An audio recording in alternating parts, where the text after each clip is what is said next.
Synergy loves company. We have this coterie of rich franchises, the company now, that people want to engage with. I came here to try and continue what Walt Disney and his associates set in motion 50 years ago, which is to experiment with every new and innovative kind of entertainment possible.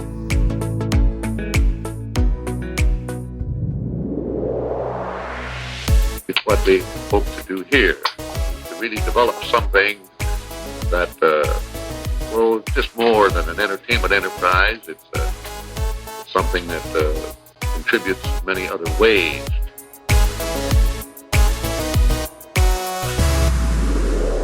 Hey, this is Synergy Loves Company, where we explore how Disney connects to everything. I'm Eric, and I want to thank you so much for taking the time out of your day to listen to this episode. Today, I am thankful that you're here joining me and keeping me company. It is Thanksgiving in the United States, and that's a time for parades, for football games, for dog shows, and it's a time to get together with your family, maybe your friends, and just have a great time. It's also a time for the king of the grocery store poultry aisle, turkey. Turkey is synonymous with Thanksgiving. Some people even call the holiday Turkey Day. Not only do we eat turkey, but people put giant inflatable turkeys in their yard. Kids do school projects about hiding a turkey from getting eaten. And we even trace our hands and make our fingers into turkey feathers to draw these fun little turkeys. Turkey is tradition. We get this idea, we get this image of the Pilgrims at Plymouth and the Wampanoag sitting down and eating a big juicy bird together. The truth is, in 1621 in Plymouth, they probably didn't actually even eat turkey. And for over 200 years after that, Americans didn't even celebrate Thanksgiving the way we think of it today. The Thanksgiving we know came about in 1863 during the Civil War as a way to heal the wounds of the nation. You see, for a while, author Sarah Josepha Hale had been lobbying for a day of national Thanksgiving. You might know Hale's famous poem, Mary Had a Little Lamb, but she also wrote a novel called Northwood, A Tale of New England, which featured a great celebratory feast featuring, yep, you guessed it, a turkey.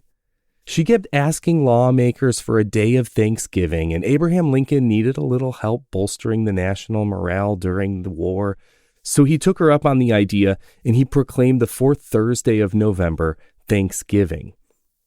People didn't know how to have a Thanksgiving, so they looked to the lady who made it happen, Sarah Josepha Hale, the mother of Thanksgiving, and they modeled their celebrations after the feast in her book, Northwood. But Eric, you're supposed to talk about Disney, and Abraham Lincoln wasn't even an animatronic in that story. I know, let's get to it. Turkey and Disney, here we go. Let's start with where Disney started out with animation. Let's take a look at Chicken Little. No, not the movie from 2005. Well, kind of, but let's go back a little further to 1943 for the short Chicken Little.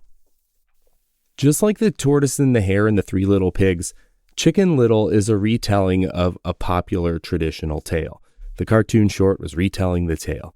You know, Chicken Little gets hit on the head with an acorn, thinks the sky is falling, and then spreads the word and convinces the rest of the barnyard, the birds, that the sky is indeed falling, and chaos ensues.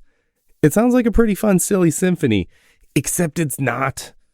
Chicken Little was actually part of the era of World War II propaganda films that Disney made in conjunction with the federal government to educate the public. The short is a wartime cautionary tale about the dangers of rumors and misinformation, and it takes a look at how people can be easily swayed and manipulated by outside sources when tensions are high. It warns not to fall for conspiracy theories and sensational news stories, and it sounds like we could probably learn a little something from it still today, even though it's from all the way back in 1943. In the short, instead of an acorn falling on Chicken Little, he's actually set up. You see, Foxy Loxy feeds him some misinformation that the sky is falling after dropping a chunk of blue sky painted wood on his head. And literally, Foxy Loxy is behind the scenes speaking to each group of the birds at their own level, at their own place, creating this manufactured hysteria as a ruse to manipulate them. The whole time, he's guided by this psychology textbook that he's reading, that he's using to learn how to manipulate the masses. According to Leonard Maltin's intro to the short from TCM, originally the book guiding Foxy Loxy was Mein Kampf by Adolf Hitler. Yikes. Disney decided this was a little too far, and they did change it before the short debuted. However, the story does still go a little far out of the standard Disney fare for a not so happy ending. Frank Graham narrates the story and voices most of the characters, including Turkey Lurkey. See, we got to the turkey part. In the short, Turkey Lurkey is a part of what's called the Smart Set. The turkeys are all dressed up in suits, drinking tea, and they represent the aristocratic academics. They sit around and they talk about what's going wrong with the world, but not doing much to change it. Then they also get wrapped up in the panic like the rest of the birds. Turkey Lurkey in 2005's Chicken Little movie is actually a nod to the Turkey Lurkey from this short. He's dressed up and styled similarly, except in this version, he's the mayor and he's voiced by Don Knotts, who I think has the best turkey voice. And I say that with respect. I don't mean any disrespect by saying he has the best turkey voice. His voice feels like it would be the right voice for a cartoon turkey. In both Chicken Littles, the turkeys aren't the star, and they're not central to the plot. But in this next short, the turkey is front and center of the story. Let's move on from Disney's hot takes from World War II into some cold turkey. Cold Turkey was a Pluto short from 1951. In fact, it was the last ever Pluto short. Now, Pluto was in some other shorts after that, but this is the last one where he was the star. You know, his face would like pop out in the star. It was all about him. The short Cold Turkey stars Pluto and Milton. You know Milton, Mickey's cat. Remember Milton? No, me neither. Milton was only in a few shorts between 1950 and 51. I recognized him, but I gotta tell you, I didn't know his name was Milton before watching this short and doing some research for this episode. He started out as a stray and then became Mickey's house pet, and then he quit Cold Turkey. Get it? In Cold Turkey, Milton and Pluto are watching wrestling on TV, and then a commercial for whole turkeys comes on. I don't think I've ever seen a commercial for like whole turkeys. Maybe I've seen one for like a whole poultry company like Tyson or Purdue or something like that. Maybe I've seen a commercial for a grocery store that's having a sale on turkey, but never just a commercial for whole turkeys. But that's what they see, a commercial for turkeys. And I don't know, did they really do that in the 1950s? Anyway, Pluto and Milton try to get the turkey out of the TV. Unsuccessfully. Of course, it's on TV. Well, the announcer says that there should be a turkey in every refrigerator, which then gives them the idea that they should check the kitchen. In the kitchen, they get into some back and forth competition for the turkey that they do find in Mickey's fridge. And there are a ton of gags. Pluto gets frozen in the icebox and has to thaw himself out using only his tail. Milton cooks the turkey in the living room on a heat vent. And eventually they overcook the turkey on the hot tubes of the TV, which makes me really scared about the technology of TVs in the 1950s. If you could even get the idea of cooking a turkey on that, yikes. The turkey gets burnt to a crisp. And the short ends with them playing along, wrestling along with the TV wrestling announcer's commentary. Cold Turkey isn't specifically a Thanksgiving short, But in the US these days, we don't tend to keep whole turkeys on hand unless it is Thanksgiving. So looking at it in a current day lens, the short feels like it takes place in the days leading up to Thanksgiving or a big holiday feast. Turkey Catchers, though. The 1999 short Turkey Catchers, on the other hand, is definitely a Thanksgiving short. No doubt about it. In Turkey Catchers, Mickey, Donald, and Goofy are working in a downtown office as turkey catchers. They get a call and they head out to go on a turkey catching gig. This is a total nod to the 1937 short Lonesome Ghosts, where Mickey, Donald, and Goofy are ghost hunters. This could probably even be seen as a sequel. Like Mickey, Donald, and Goofy tried their hand at being ghost hunters in October. That didn't work out so well, so they switched to being turkey hunters in November.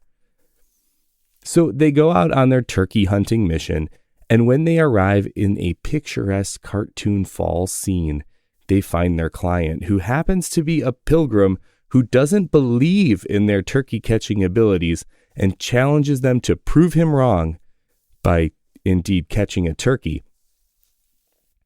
Throughout the short, the turkey mostly outsmarts the turkey catchers.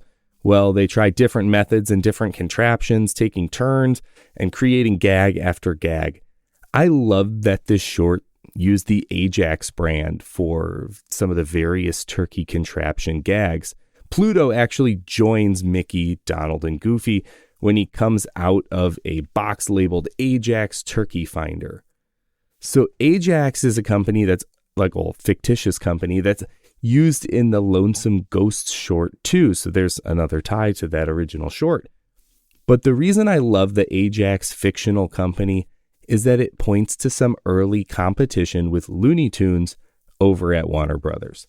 Looney Tunes, originally called the Merry Melodies, was a little poke at Disney's Silly Symphonies. Ajax products in Disney shorts are kind of a clapback on Looney Tunes' Acme company. Turkey Catchers was originally aired as a short on the ABC Saturday morning cartoon Mickey Mouse Works.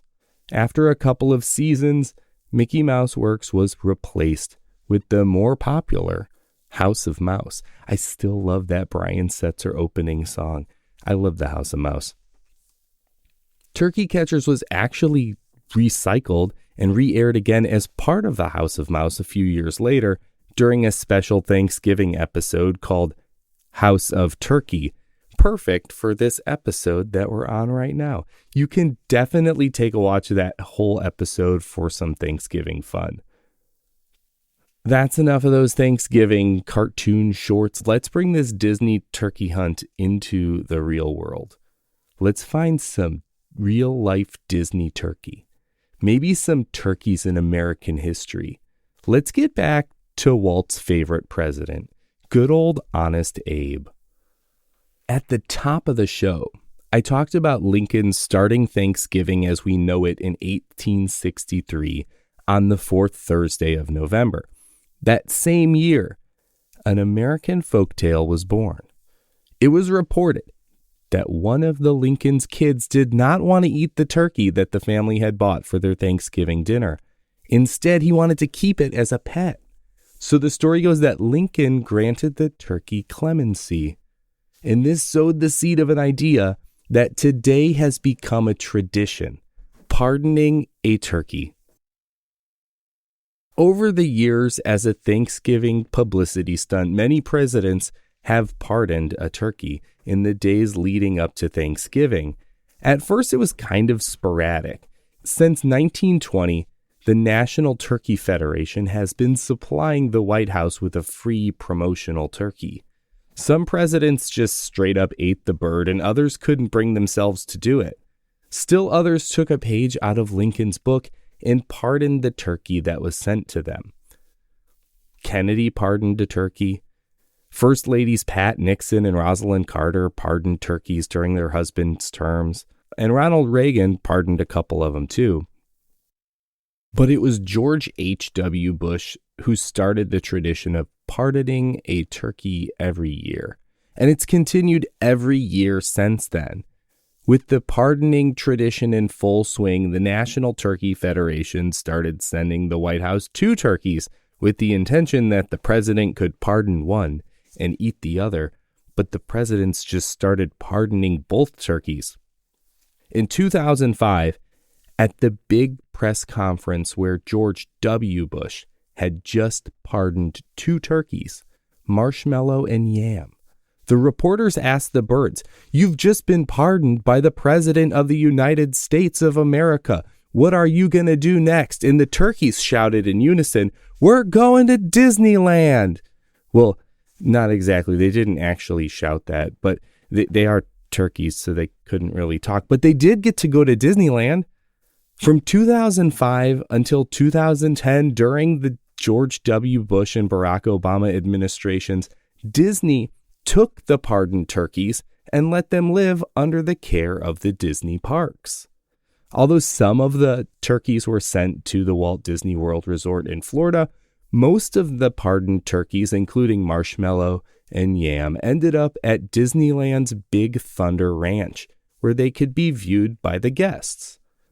So why did Disney stop taking all the pardoned turkeys? My guess is they bit off a little more than they could chew. After accepting 2 turkeys a year for 5 years, that's already 10 turkeys. If turkeys in captivity are properly cared for, their life expectancy can be like 10 years. So if Disney continued taking on more and more turkeys each year, they could find themselves in some big turkey trouble with having too many turkeys to deal with. Or maybe the turkeys were actually just getting scared because, in a horrific irony for the turkeys, just down the way for where these retired pardoned turkeys were spending their days at Big Thunder Ranch, there were some not so lucky birds at a stand that was serving, you guessed it, turkey legs. How can we talk about Disney and turkey without talking about turkey legs? They're iconic, they're polarizing, but they're definitely a mainstay at the Disney parks. But before we can get to those turkey legs to tell the story of how they came to be, we have to talk about fish, which was probably actually served at that original Plymouth Thanksgiving. But anyways, back in Florida, before it was Disney Springs, even before it was Downtown Disney, Florida version, the shopping destination was called Lake Buena Vista Shopping Village. And it's right on Lake Buena Vista, so you shop there. It practically wrote itself. It's all there. There was a seafood restaurant called Captain Jack's, and it was right there on the waters of Lake Buena Vista. And it was there like a long time. I'm talking a long time. It was there from 1975, and it didn't close until 2013. But that's not as important as one of the employees who worked there. Dave Jarrett had big plans to be a doctor, but he was actually destined for something very different: Disney history. In 1977, he moved to Orlando after college and got a job shucking oysters at Captain Jack's. Jarrett slowly worked his way up through the Disney kitchens, and after 12 years working in Disney restaurants, in 1989, he took a break and visited a Renaissance fair and noticed that everyone there was eating these great big juicy turkey legs. The turkey leg, it looks like someone from the medieval times would eat it. Well, not the restaurant medieval times, but like, you know, the medieval times. Well, yes, I guess they might eat them at the restaurant too, because they're trying to be like the Renaissance fair in the medieval times. But anyways, the turkey leg had actually been a staple at Renaissance fairs since the fairs had gained popularity in the 1960s. But truthfully, during the medieval times or the Renaissance, people didn't necessarily eat turkey legs like this. It's just one of those things that we assume they would. Kind of like the first Thanksgiving. But in truth, most people in the medieval period ate a vegetarian diet: fruit, vegetables, breads, grains. There's a whole study. Scientists tested over 2,000 skeletons from this period. And, well, let's get back to the turkey legs. All right. When Dave Jarrett saw these larger-than-life turkey legs at the Renaissance Fair, he immediately saw an opportunity for Walt Disney World. He knew that this was a food that would go big in the parks. Jarrett brought the idea to the higher-ups at Disney, and they thought it was ridiculous, and they laughed him out of a meeting. But they eventually, pretty quickly, came around to it. In 1989, later that year, they launched the Disney Turkey Leg in Frontierland just across from the Country Bear Jamboree. The first time they prepared the turkey leg, they had to smoke the turkey legs for over 24 hours straight. Those were some pretty big turkey legs, and they had to prepare a lot of them. Eventually, Disney perfected the process, and the turkey leg became a Disney staple, and it can now be found at many other theme parks, Disney and otherwise, as well. But what goes into a Disney turkey leg? First off, for those big turkey legs, you need some big turkeys. For Thanksgiving dinner, the bird you put in your oven was probably a female turkey. The female turkeys are the common choice for consumer whole turkeys at your grocery store, and that's because the male turkeys tend to be too big. You'd probably need some sort of industrial oven to cook a male turkey, but giant male turkeys are perfect for giant turkey legs. Next, if we once again compare that turkey leg to a traditional Thanksgiving turkey, we'd see that the legs are the dark meat. When your Thanksgiving turkey's legs are cooked, they come out a more brownish color, a more distinct, juicier flavor, and some people really love the dark meat. They're super fans. But Disney's turkey legs don't look like dark meat. They're pink. But this is actually by design, because before the turkey legs are smoked, they are injected with a salty, sugary curing solution, more similar to ham. That's why they pretty much look pink, like ham, and some people even think that the turkey legs taste like ham. They're basically hammed turkeys, if that makes sense. Is that even a word, hammed? I'm going to go with it. They're ham-smoked turkeys. In addition to the traditional smoked turkey legs, Disney has also offered some buffalo and barbecue versions over the years. Some people absolutely love these piping hot turkey legs on a hot Florida day. Others think they're totally gross. They are probably the most polarizing Disney treat and definitely the biggest Disney turkey on this list. But wait, there's still some more turkeys that I wanted to talk about. Maybe they're not as big as the turkey leg. Maybe they're not as big as some of those shorts. But these turkeys deserve a little extra too, just like we like a little extra turkey. So I'm calling these my turkey leftovers. Yeah, leftovers. Who doesn't love leftovers? All right, I got 4 turkey leftovers for you. Number 1, the Liberty Tree Tavern. In Liberty Square, the Liberty Tree is known for its all-you-care-to-enjoy bill of fare feast, which serves turkey and stuffing and some other Thanksgiving staples. Some even describe the menu as Thanksgiving every day. But I gotta say, turkey isn't exactly the star here. They also serve pot roast and roasted pork right alongside with the turkey in equal portions. And even though it's got that Thanksgiving flair, I thought it was more of a leftover here for our list. Number 2 on our turkey leftovers is Saddle Sore Swanson. He is a turkey animatronic that was featured in the bicentennial attraction America Sings over at Disneyland. And along with many of the other audio animatronics from America Sings, Saddle Sore Swanson did move into Splash Mountain, where he fit right in with his look, with his hat and his guitar. He kind of fit in with those musical scenes. Maybe we'll see him show up somewhere again, maybe in Tiana's Bayou Adventure. We'll have to wait and see. Number 3 on my turkey leftovers is Birdzilla. You know, Birdzilla. You probably don't remember Birdzilla. That's okay, because Birdzilla is a very small character in the movie Homeward Bound. In Homeward Bound, Birdzilla shows up as a turkey that Chance, Shadow, and Sassy encounter on their incredible journey home.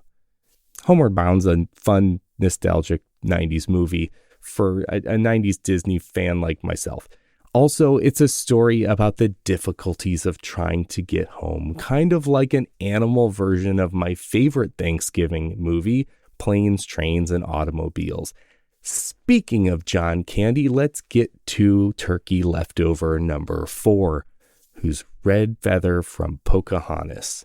You probably don't remember Red Feather from Pocahontas, and that's because he never made it into the movie. Red Feather was supposed to be a talking turkey animal sidekick character voiced by John Candy.